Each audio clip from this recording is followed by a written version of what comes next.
taala.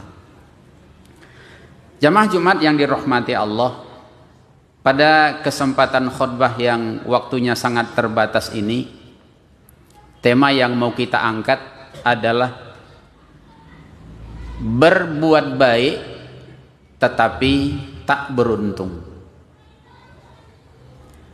Seperti yang khotib katakan di awal tadi, ketika kita sudah beriman, berarti modal pertama sudah kita peroleh untuk menjadi orang yang beruntung dalam pandangan Allah. Sudah berkali-kali ayat dibacakan kepada kita melalui mimbar ini, atau melalui kajian-kajian di musola, di masjid, bahkan di lapangan yang dilakukan oleh para dai, di mana saja kita bisa hadir. Apa yang selalu diingatkan saudara-saudara kita melalui kajiannya, famay ya'mal minas solihat, siapa saja yang melakukan kebaikan, wa huwa mu'min, kalau dia orang yang beriman, fala kufrona, maka tidak diingkari, lisaihi, tidak disia-siakan amalnya, wa innalahu katibun, dan sesungguhnya baginya catatan. Ayat ini mengingatkan kita, kalau memang kita orang yang beriman, kemudian kita beramal soleh, amal soleh kita itu pasti diakui Allah. Setelah diakui, tidak akan disia-siakan, berarti akan ada balasan. Dan itu sudah dicatat oleh para malaikat atas perintah Allah Subhanahu wa ta'ala. Apa balasannya? Di surah yang sering juga kita baca, di surah An-Nahl ayat 97 diingatkan Allah, man amila solihan, siapa saja yang berbuat baik, min zakarin au unsa, baik dia laki-laki maupun perempuan, wa huwa mu'minun, sedangkan ia orang yang beriman, falanuhyiyannahu hayatan thayyibah, dijanjikan Allah akan diberikan kehidupan yang baik. Ini yang selalu kita minta. Rabbana atina fid dunya hasanah wa fil akhirati hasanah. Setidaknya mungkin 5 kali sehari doa ini kita baca. Kemudian tidak hanya sebatas diberi Allah kehidupan yang baik, wala najziyannahum ajrahum bi ahsani ma kanu ya'malun. Kebaikan-kebaikan yang kita lakukan itu akan dibalas Allah dengan sesuatu yang lebih baik. Penjelasan ahli tafsir, yang lebih baik dari kebaikan yang kita lakukan itu adalah surga. Allah juga berjanji di surah Al-Maidah ayat 9 misalnya, wa'adallahu alladhina amanu wa amilus solihat, dan Allah telah berjanji kepada orang yang beriman dan beramal soleh. Apa janji Allah? Kalau orang yang beriman dan beramal soleh itu berbuat dosa, karena orang beriman itu kan manusia biasa juga, tidak akan selamanya dia berbuat baik, akan ada juga waktu-waktu tertentu dia berbuat salah. Tapi kalau dia sudah beriman, kemudian dia beramal soleh di waktu-waktu tersalah, kata Allah, lahum maghfiratun, bagi mereka ampunan, wa ajrun azim, dan mereka akan mendapat pahala yang besar. Yang lebih gamblang disebutkan Allah di surah Al-Baqarah ayat 25. Kata Allah, walladzina amanu, dan orang yang beriman, wa amilus solihat, berbuat baik, annalahum jannatin tajri min tahtihal anhar, bagi mereka, atau mereka itu akan dimasukkan Allah ke dalam surga. Nah, maka khotib katakan dari awal, ketika iman sudah kita miliki, langkah awal untuk menjadi orang yang beruntung itu sudah ada di tangan kita. Tetapi yang jadi masalah,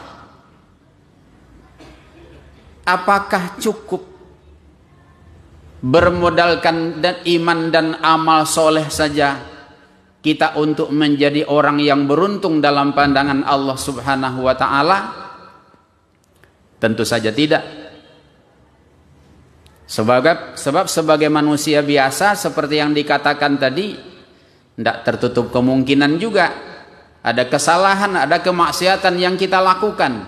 Jika kita tidak waspada, maka sebanyak apapun kebaikan yang kita lakukan, bisa saja akhirnya kita rugi juga. Kenapa rugi? Bisa jadi amal yang kita lakukan itu tidak dinilai Allah. Bisa jadi amal yang kita lakukan itu dinilai, tapi ada kemaksiatan yang kita lakukan mengakibatkan pahala dari kebaikan kita itu justru tidak cukup untuk menutupi kesalahan kita. Nah, oleh sebab itu khotib mengingatkan kita kepada salah satu hadis yang sumbernya dari Abu Hurairah dan kemudian diriwayatkan oleh Imam Muslim. Suatu waktu Rasulullah Sallallahu Alaihi Wasallam bertanya kepada para sahabat. Yang ditanyakan Rasul dalam hadis itu adalah, tahukah kalian siapa orang yang muflis? Muflis kalau bahasa kitanya bangkrut. Jadi ternyata pertanyaan Rasul yang seperti itu membuat sahabat terjebak. Kenapa? Karena ketika Rasul bertanya tentang orang yang bangkrut, yang terbalang oleh sahabat ya kehidupan dunia. Apalagi para sahabat itu banyak yang pedagang. Maka kata sahabat, menurut kami Rasul, orang yang muflis itu, orang yang bangkrut itu, orang yang rugi itu adalah orang-orang yang dia tidak punya dirham lagi. Dia tidak lagi punya harta. Tidak punya uang kalau bahasa kitanya. Uang habis, harta habis. Itulah yang bangkrut. Menurut jawaban para sahabat ketika itu. Artinya yang terbayang sama mereka itu tidak lagi memiliki sesuatu apapun yang bisa dimanfaatkan dalam kehidupan dunia. Harta tak ada, uang habis. Sudah itu jawab Rasulullah. Yang muflis itu, yang rugi itu bukan orang yang demikian. Tetapi orang yang rugi itu adalah orang yang di akhirat nanti menghadap Allah membawa pahala solat. Berarti solatnya diterima Allah. Dalam hadis yang sering kita baca juga, kalaulah solat sudah diterima Allah, itu seluruh amal soleh pasti diterima. Nah, orang itu datang menghadap Allah membawa pahala solat, berarti sudah diterima Allah solatnya. Kemudian karena pahala solatnya sudah diterima Allah, datang kepada Allah membawa pahala puasa, membawa pahala zakat. Kalau demikian, peluang untuk terbukanya pintu surga sudah sangat besar, sudah di depan mata. Tetapi dalam kondisi seperti itu, rupanya ada manusia lain yang datang. minta keadilan di hadapan Allah Subhanahu wa taala. Siapa mereka?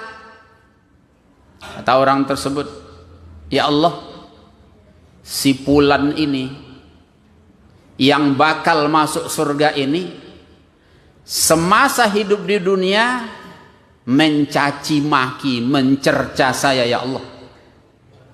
Maka pada hari ini saya minta keadilan-Mu ya Allah. Dan barangkali dalam kehidupan seperti ini pernah kita jumpai. Saking marahnya, saking emosinya kita kepada orang lain, maka orang itu kita caci maki. Sampai kepada nenek moyangnya pun kita sebut. Sampai kalimat yang tak pantas keluar dari mulut kita pun sebagai seorang mukmin kita sampaikan kepada orang tersebut, saking marahnya kita. Ternyata ketika gara-gara cacian, makian, hinaan yang kita buat kepadanya itu membekaskan sakit di hatinya, sampai nanti imbasnya kepada kehidupan di akhirat akan diminta Allah pertanggungjawaban kepada kita. Maka sebagai bukti keadilan Allah, diambillah pahala sholat orang tersebut dan diberikan kepada orang yang dicaci makinya semasa hidup di dunia. Habis pahala sholatnya. Setelah itu datang lagi orang yang difitnah. Kalau istilah orang sekarang, menebar informasi hoax. Di zaman sekarang ini dunianya memang seperti itu. Kenapa orang difitnah? Kadang kita ingin menggantikan kedudukannya. Dia tidak pernah melakukan keburukan yang kita sebutkan, kita sebut. Tujuannya apa? Supaya orang benci sama orang tersebut dan akhirnya kita yang naik, yang mendapatkan posisi yang ia miliki. Hoax, fitnah. Orang itu nanti akan datang menghadap kita di hadapan Allah. Akhirnya diambil pula pahala puasanya, diberikan kepada orang tersebut. Habis.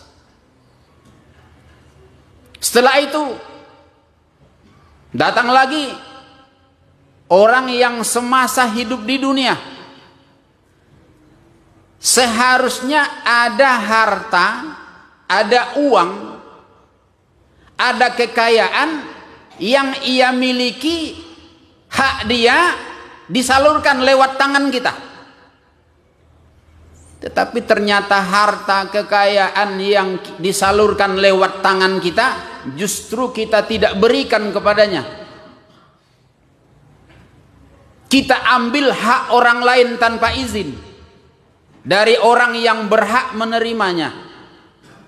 Di akhirat nanti itu pun juga akan datang kepada kita, meminta keadilan di hadapan Allah, diambil lagi pahala zakatnya. Siapa lagi?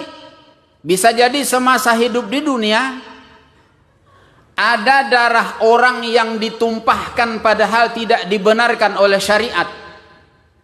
Karena sebenarnya kan kalau dalam syariat Islam ada orang yang sudah beriman itu halal ditumpahkan darahnya.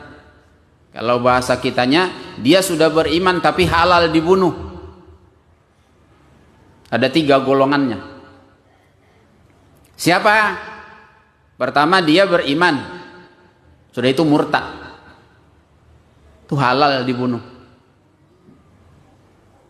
Tapi dalam suasana hari ini jangan lakukan itu.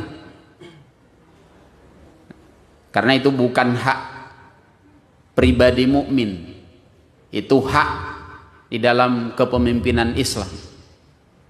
Kemudian ada orang yang sudah menikah, kemudian dia berzina, hukumannya memang harus dibunuh, dirajam, gali lubang, tanam badannya sebagian, lempari sampai mati. Kalau itu yang dilaksanakan, barangkali di negara kita ini tidak ada orang yang berani berzina. Ngeri nengok azabnya. Yang kemudian, apabila ada orang yang beriman tetapi dia membunuh orang lain, berlakulah kisos. Tetapi jika yang tiga ini tidak ada pada seseorang, kemudian kita bunuh dia, berarti perbuatan itu perbuatan zalim. Di akhirat orang itu akan datang menuntut di hadapan Allah Subhanahu wa taala.